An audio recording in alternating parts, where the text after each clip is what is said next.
All right, welcome back. It is crunch time, and you can see this is the eye of a needle and the camel. Will it go through? Impossible possible in the budget estimates, and this will be now the D-Day for the Treasury CS with his budgets that it will be read out in Parliament today. And just remember, we have also our reporter there, Calvin Nyakundi, who is standing by, and any moment from now we'll be joining him to just give us the feel and flavor of what is happening today. Everyone is keeping their eyes peeled and keeping out all their ears to hear what will be happening today. Nothing much will change. The Treasury has been pushing the envelope. They are suggesting that it should just sell through as is. Nothing should be changed. No crossing the T's or cancelling on the jots as well. And it seems this also budget is such a tanker, as you can see. The barrel is targeted on Wanjiko, right? The tax projections, right? You can see Wanjiko is the one who's really afraid of this as well, as Gams will put it today. But why is the Treasury CS blindfolded there? Is it the Bretton Woods institutions blindfolding him? No, I guess I'm saying if you may decipher that. Doesn't know what he's doing. Yes, doesn't know what he's doing. Actually, I think the way the bandana is, they missed. There's no bandana there. Or which one? No, the one that's covering the eyes. The blindfold. The blindfold. I think they missed two very important parts of the face: the ears. Yes, but the only like the monkey. See no evil, hear no evil.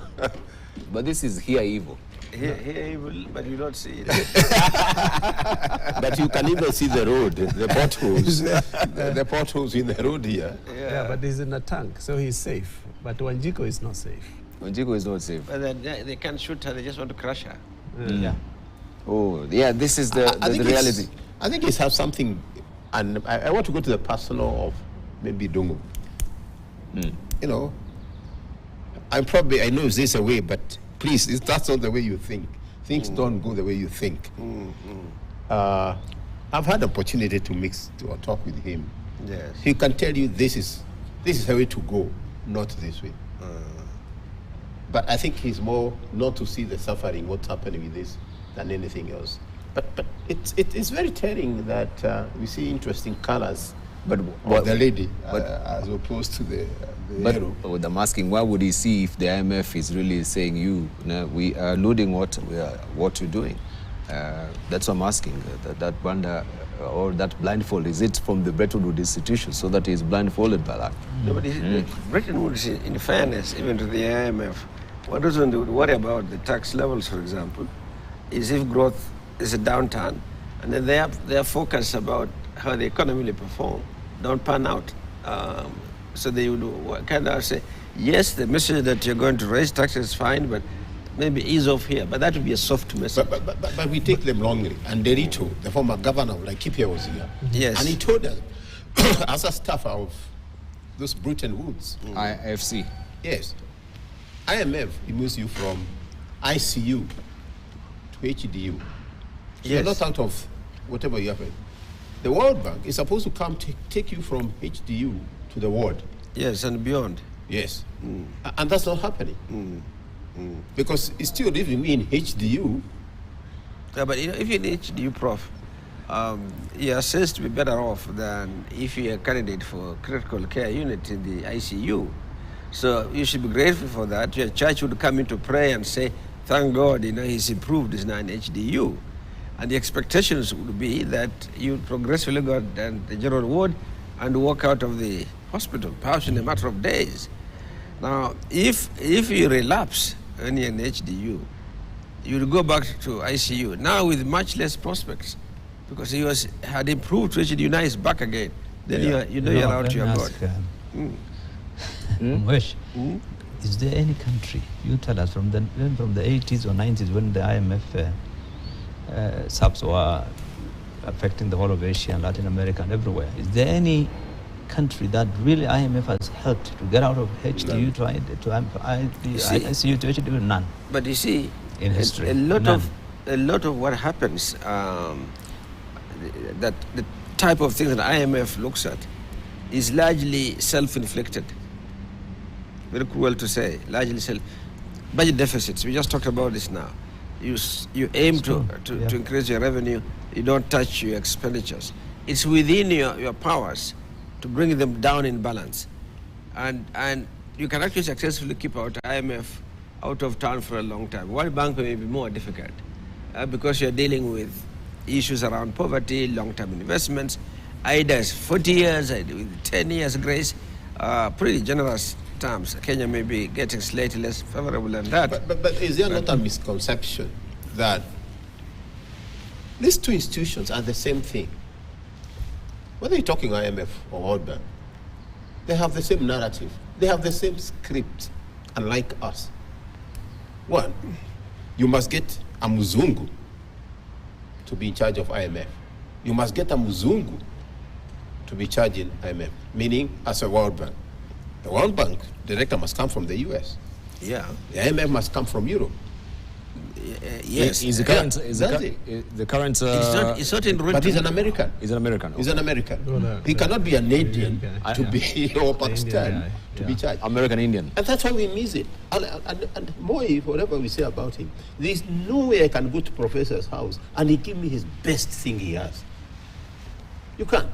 And I think that moment, and data doesn't lie. If you draw data from the 60s, you see somewhere happening in the structural adjustments. That's the whole economy in most institutions.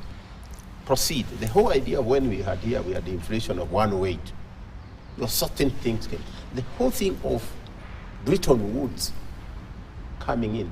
And the question Museveni was asking when they had the meeting here with IDA was, why don't you support investing in infrastructure? Irrigation for food production, reduction in power. So we are dependent on you. They will be very loving on them. We want to support health, and I have no problem. Health, but health is an investigation. Is something coming out. Something you haven't done something within your own people. That's why they are getting low mortality rates and whatever. I listened today when I was coming. This and we pretend it's a whole ball game. I was listening to BBC. Just things they say high mortality in Africa. There is whatever. You go to the media, and you can see what the Russians what they did to Kagame the other day. The media itself. In Russia. The media from Russia. This international, I don't know what you call it, CNN, RT, whatever. They actually zeroed on Kagame. I haven't got the report yet, but they were actually painting this guy should be out of the office.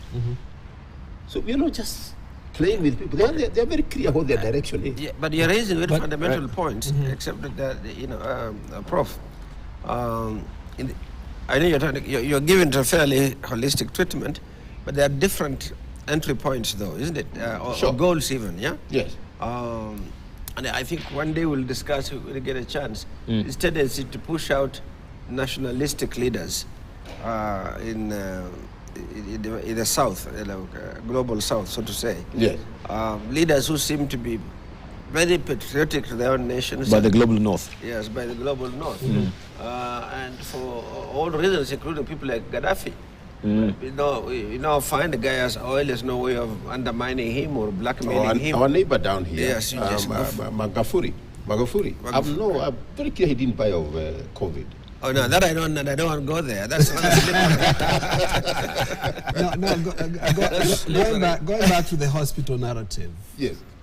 It has been and we are talking to somebody who has been that here matter hospital. Going back to the hospital narrative. Yes. If you don't want a patient to get well, you make sure you make the conditions at HDU not favorable enough for them to proceed the general ward. Now, IMF may want to get these guys out of ICU, but the process of getting ICU, they are so sometimes punitive that you end up getting hospital-acquired infections. And that's why you see that tank and Wanjiko there. Those are hospital-acquired infections, where it becomes a little bit difficult for even that person to move from ICU to HDU. And that's the issue we discussed last time. Remember we talked about sustainable development. Correct. How come we have been in sustainable development mode for the last 60 years plus? And that's why when Bill was asking which countries have actually gone from low income, middle income to developed countries with IMF throughout the history. I cannot see any country that has done that. As much as I believe that World Bank is there for the longer term sustainability of the economy, and Museveni was right when he asked, how come if you guys, you want to take us from ICU to HDU to the general ward and then we leave as a developed country, how come you never invest in those sectors of the economy that lead you to a takeoff economically as a developed country? And if you look at the newly developed countries over the last 25 years, you're looking at South Korea, you're looking at Singapore, you're looking at the Asian tigers, you're looking at China the last 30 years. None of them have gone through the pains of IMF structural investments program. None of them. So the question we're asking ourselves is, how long are we going to be in this state of HDU, ICU, such that we are able also to take off? It goes also now to what Mheshimiwa is saying, the issue of national leadership and nationalistic leading leaders who see and say, thank you, you are doing well, give the advice, give the short term, but for the longer term, we are going to go in this direction. None of those leaders is in power. But I think one thing we should not forget, lest we end up in the general weakness in which we tend to push it out to the enemy outside. If these countries were focused on using their resources efficiently towards goals that solve their problems. Absolutely. But I think that's where you are headed, the nationalistic image. Yes, it goes back to what I was talking about, nationalism and love for country.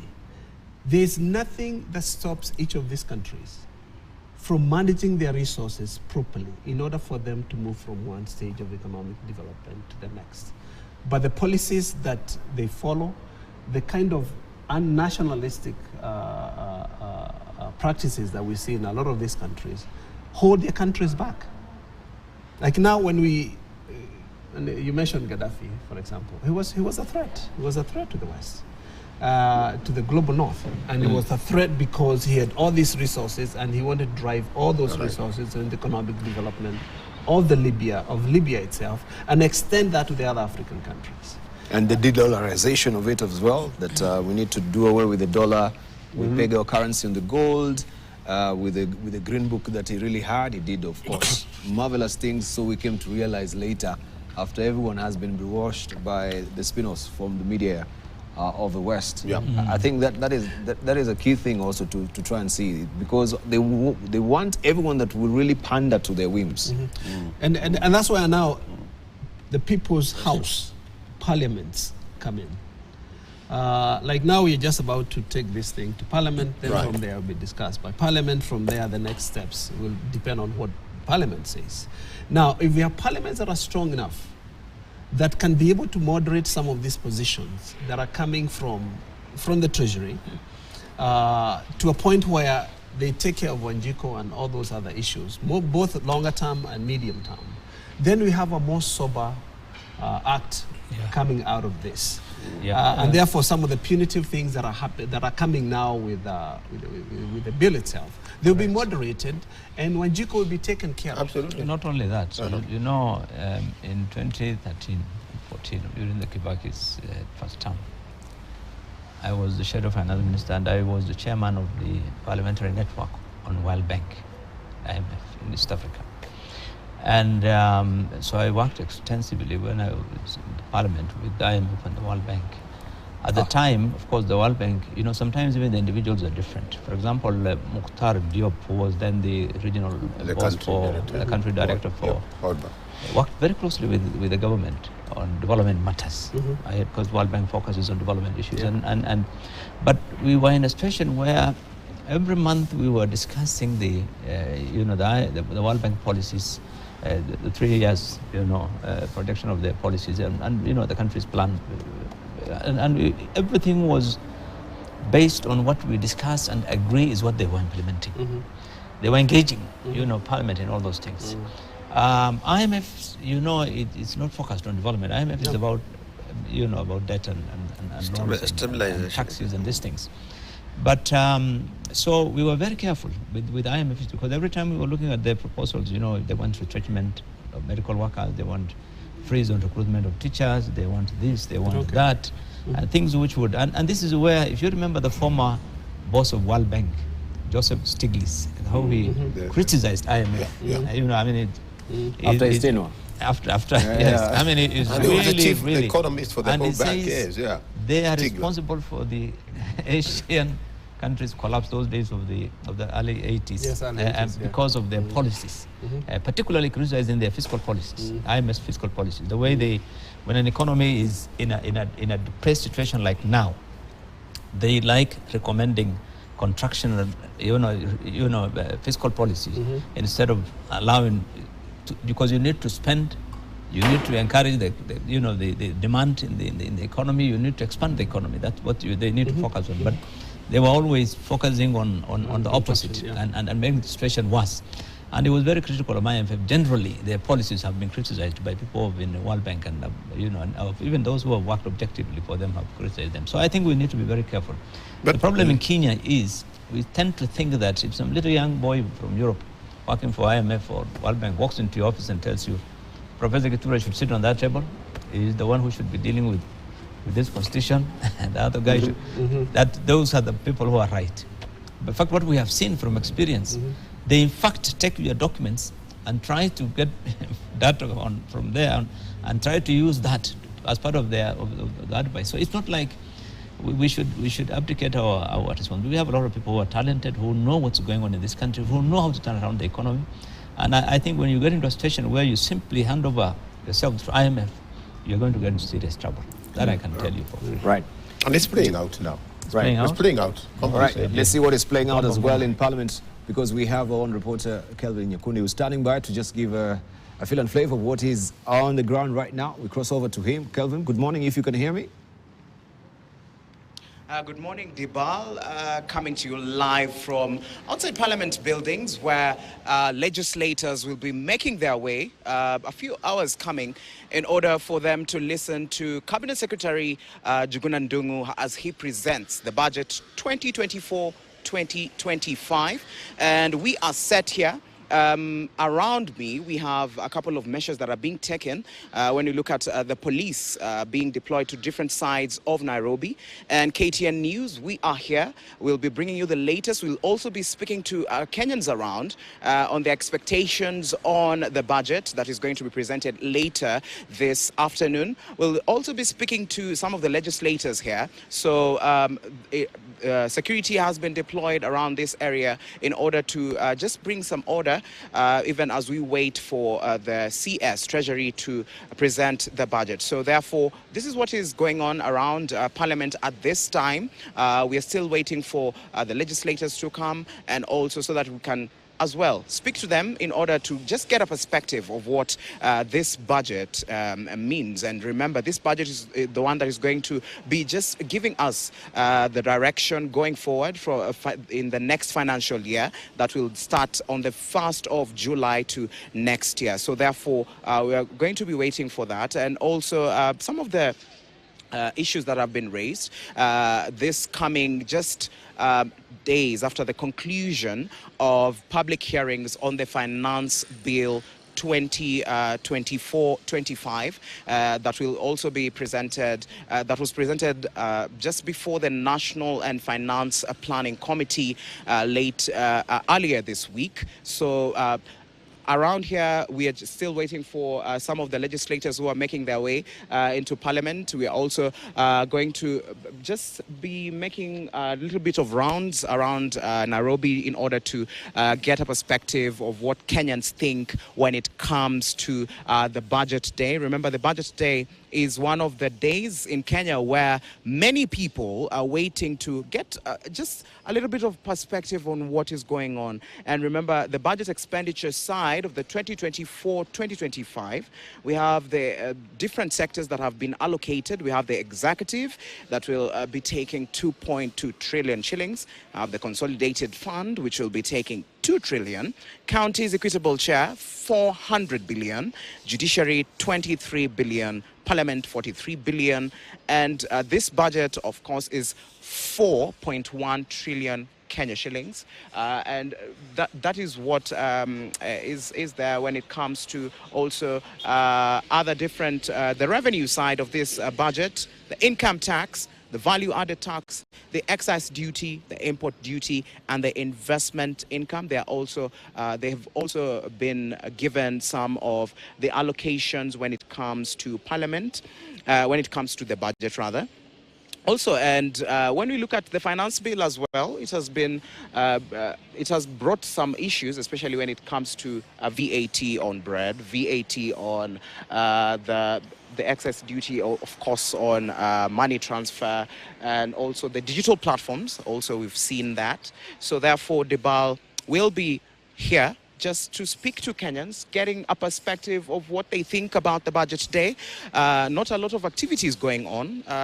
So therefore, this is what is happening at this time. We'll be getting to you in the next hour as well to just discuss about the Parliament. We'll also be speaking to different Kenyans here who are going to work at this time, and also the legislators who are making their way into Parliament. Back to you in studio. Many thanks indeed, Kelvin Nyakuni there reporting from Parliament. Evidently, it's still a slow burn, no much activity early in the morning, as we can see it from there. But of course, we shall be doggedly following up with Kelvin Nyakuni to just prime us and the prices of the latest that is happening, and to get some of the views as well of Kenyans who have been decrying this particular prices. Edible oil is bound to go up.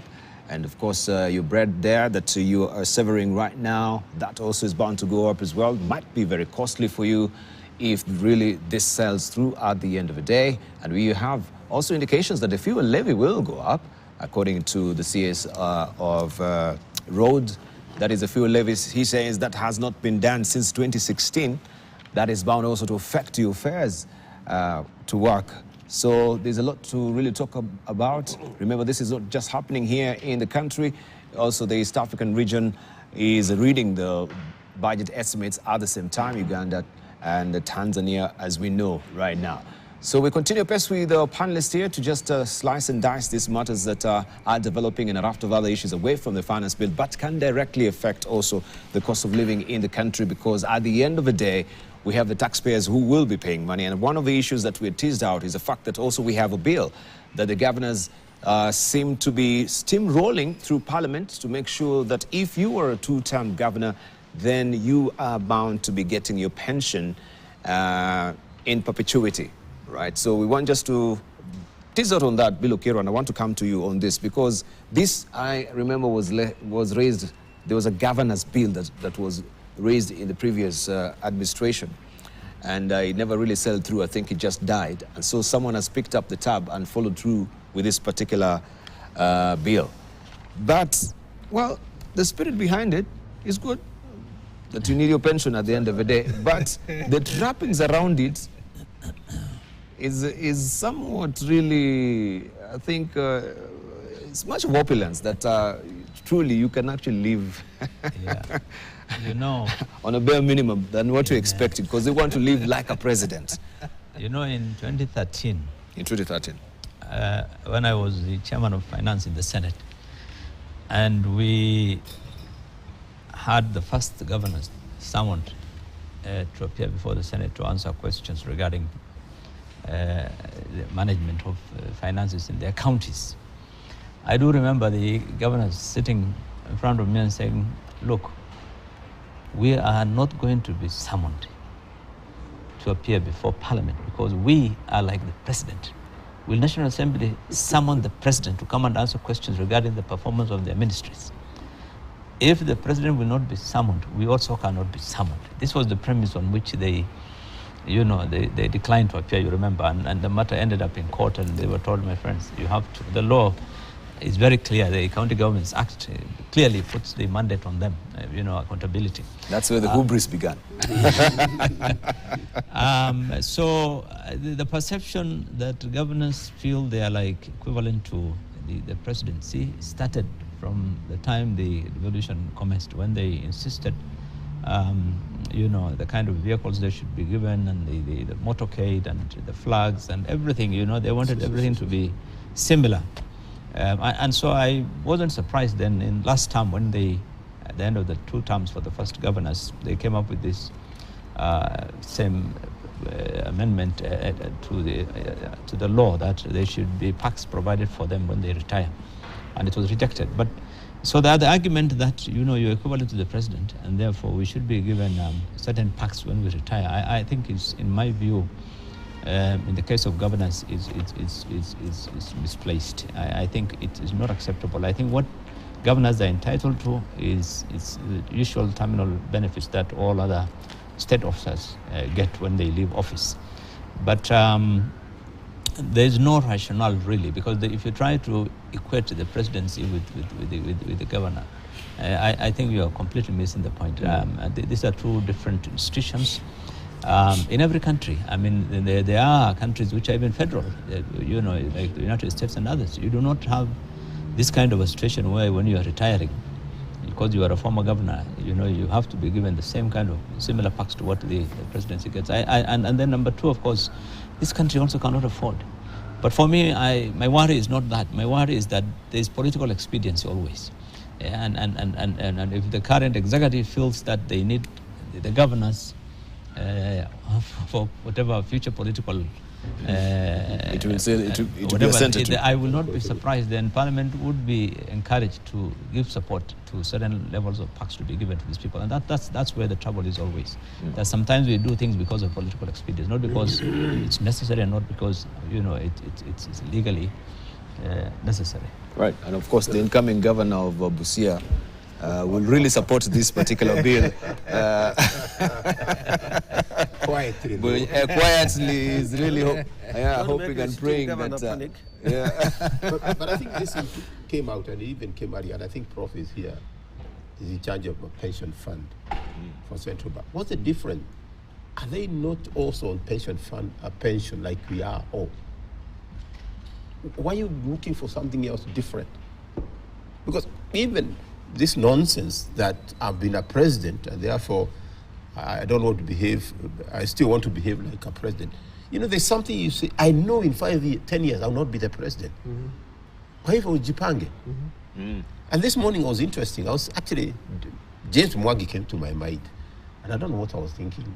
I was like, James will retire sometime. What do you do? I promise somebody like James, I'll be talking in terms of like anywhere in the world, how to grow business. So you engage yourself. So after 10 times, I'm not coming back. You prepare for retirement. Yeah, so why am I giving you all this so that you're still a president? And I think the pension, that's the purpose. And to me, it should be across the board.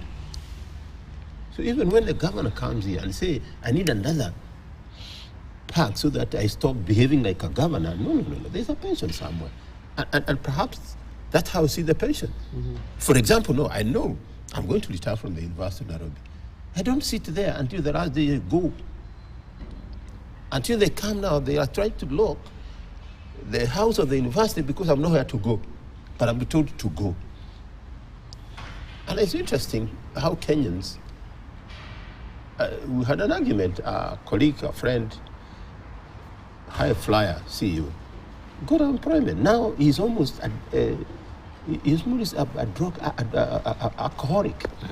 And they said, no, you know why he's drinking? It's because he left employment. They retired. So he didn't know that was going to leave.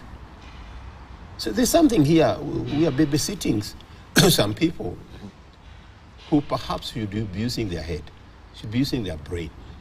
And I think that factor to me is so important to know this thing is not in perpetuity. It will come to an end somewhere. Kwa hivyo, ujipange. Right. So I hope, and I'm part of what my brother is saying here, we went the stream narrative. Gedhu Mugai was the AG. And he told me, we want the flags. Chukueni. So let me ask a question. Now that we have Honorable Bunyasi Sakwa He's been a member of parliament. Right. Of course, now you're going to enjoy your pension, isn't it? Yes. Yes. I am. All right. That's then a pension. That's a pension. Right. All right. am Then getting you become a governor. Then you get another pension for governorship. Yes. Yeah. If I do 2 terms for MP, 2 terms and above, and like governors, I think are asking for the same. Yeah, there is some pension. It's not a lot, but there's a pension. Yes. But pension. Where a lot is it is subjective. But what I understand, Diba, pension itself, it's sort of like you contribute to it. Yeah, it's Yeah, you There has contribute to to be it. Isn't Yeah, it? yeah. So if he Yeah. goes to the governor and is that opportunity To contribute. he does it. Yeah. Yes. And there's that's Okay. What I fail to understand is the tenure is around 10 years. Yes. Looking at the perks of a governor, it's not beyond even, I don't know, 5 million. Suppose maybe you are a young governor in your 30s and you want that in perpetuity. How does that really work out? The math really fails me. You want what? The pension? Yeah, the pension. Well, first it's- For a lifetime. Yeah. But Okay, this is pension. What about the trappings that comes with it? No, those ones did not have. The office. Did not have exit packages, as far as I know. No, but this is what they're seeking. Listen to Yeah, to they Bureau. were Yeah, seeking you that. want a chef. Yeah. You want an office. You want a a guard. new- And still, you have a security officer that has been deployed for you by the government. Even I saw the MCAs. They even wanted their girlfriends to get some of the perks. If you may remember that. Yes, I mean, I guess that's how they mess up the thing, and some of it is done in jest and so on. But that's why Parliament is important as the gatekeeper to be able to assess this, do comparative analysis, do affordability testing, and so on. And they have the office expertise to support them. So it's not something that just sort of parachutes in and then they stand aside as if they're not part of the debate. They are very much part of the molding that they could have influenced, including shooting it down completely. Yes, entirely within their powers. They don't exercise it in that direction. And I think that goes exactly what I was talking about Parliament. It should be the sober part of government where these people who represent us actually deliberate things and look for what is the best interest for our people. This issue about governors and politicians after you retire, and I think people get drunk on free money coming from taxes, and you want to sit down and dream on how you can get this money in perpetuity.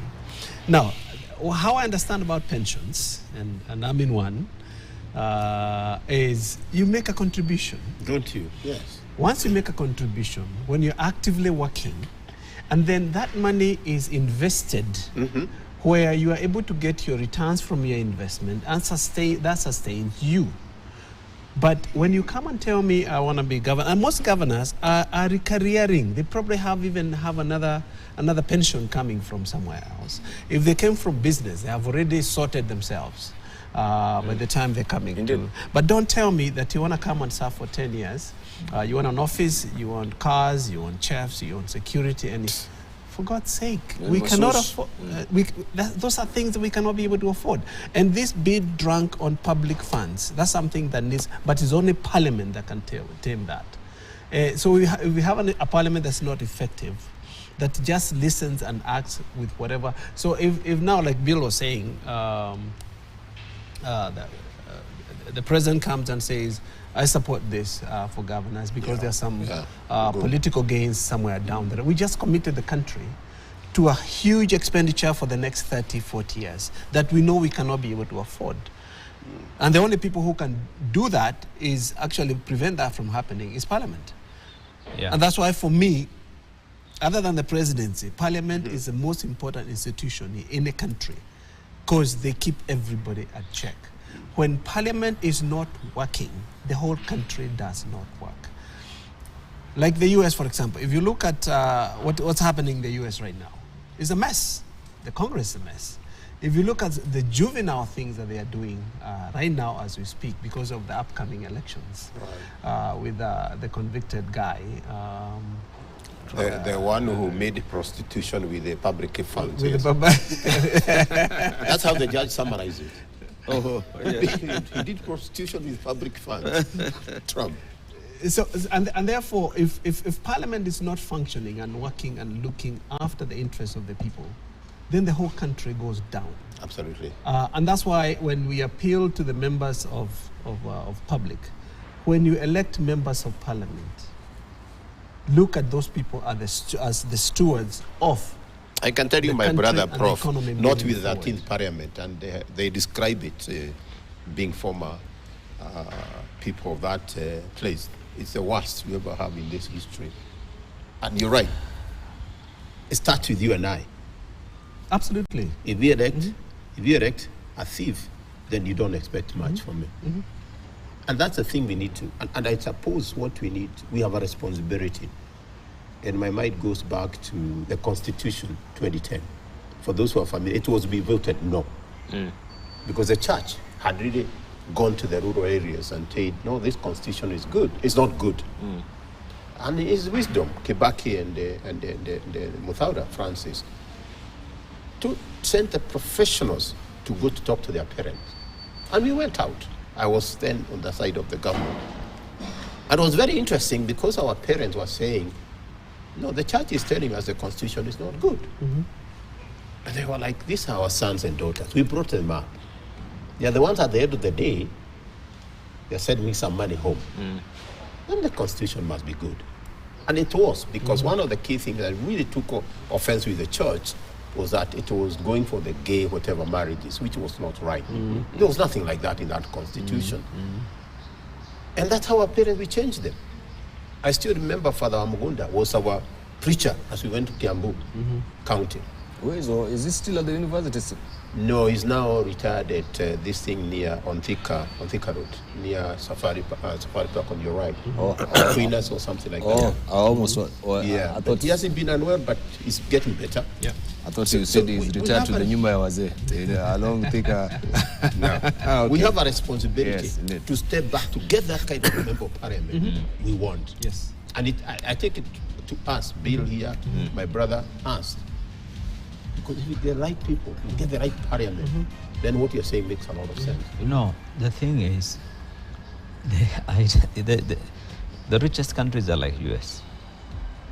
They don't give governors anything other than pensions. There are no perks. No perks. Even here in South Africa, they don't have perks. You don't have perks? And unless you're trying to copy Nigeria, people rely on oil. You know, where 60-70% of their revenues are from oil, so you can afford to give people what they want. Even them, I don't. But I think this one of ours is just people copying the Presidential Retirement Benefits Act. That's all. They looked at that thing. There's no and said, we thinking, want something nothing. like this. Yeah. Nothing else. Copy and paste. But I think this consolation we have is that our National Assembly has never been in very good terms with the governors or with the counties. So it's very unlikely. It's very unlikely. It will sail through. That bill will sail through unless, I've told you, unless the order comes from above. All right. Just want to prime you as well that the government shareholding and stake in 6 Nairobi Security Exchange is listed companies. The government expects to net almost 1 billion shillings from the sale of shares in the NSE's listed companies. As you can see them, East African Portland Cement, Nairobi Security Exchange, HF Group, Stanbic Holdings, Liberty Holdings, Eveready, East Africa. Maybe also this is indicative of some of the firms here that will be sold out since they're offloading the shares. Hii ni a leak, or a leakage. 1 billion only. 1 from billion all yeah, those companies. From all those companies, yeah. Well, I thought East African Portland has huge assets, especially in land. So you think this number is not making Very making sense for all this, isn't it? Stanbic was governments are okay. It's 1.1%. 1.1%. Yeah. HF Group 52%. East African Portland Cement, I think also that is No, stamping is all right. I mean, for 1%, you're getting 500 million. But look at East African Portland Cement for 300 million. For heaven's- I mean, that's a huge. You're selling it for a song. Yeah. Yeah. I don't know what Yeah, basis. that's a very interesting I know it has scenario. huge loans and debts, but still. 1.1%. and you're getting 500, 52% you're getting 334. But it also depends on how they're performing on the performance, NSL. These are based on the stock price for each of this. Yeah. But I'm surprised at the East African Portland at 52%. Actually, the government does need to divest from Portland. They've been mismanaged. There has been attempts, and I think you know as much as everybody does, to actually run down Portland so that it can be taken on the cheap. Of course. That happened almost 10, 15 years ago. And that tells you they are not performing well. And therefore, if this is put now under private hands, they should be able to do well. And especially with the large holdings that Portland has.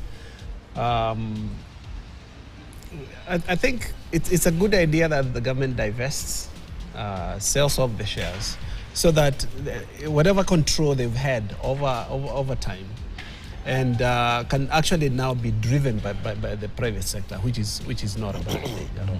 For listed companies, it will be the market price on the it's market so price. it's not a big deal. We have been these things. I remember Abdul since 2012.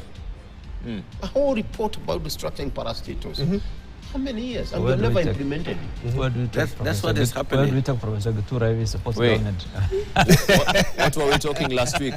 Strategy is a commodity. That's why. Implementation is a. That's why it is. Yes, it's an art. It's an art. Execution is an art. Execution is an art. It's being executed progressively. KDC, my institution, for example, is a product of those recommendations that were done 10 years after the recommendation. Absolutely. Yeah. Absolutely. And I think some more is still continuing. When you read these more recent proposals to merge them, it's all originating from that work that was done by Abdul Kadir. Right. Maybe He modified, did a fantastic work. maybe modified in scope and and so on, but it's essentially the same basis. Thank you. All right, we just want to take a short break, gentlemen, and I think I will pray for indulgence for also the next hour as well. I know Bunyasi Sakwa has to leave at 8 o'clock. You have a board meeting. Today is a board is a board day. And I have a retreat in. You have a retreat?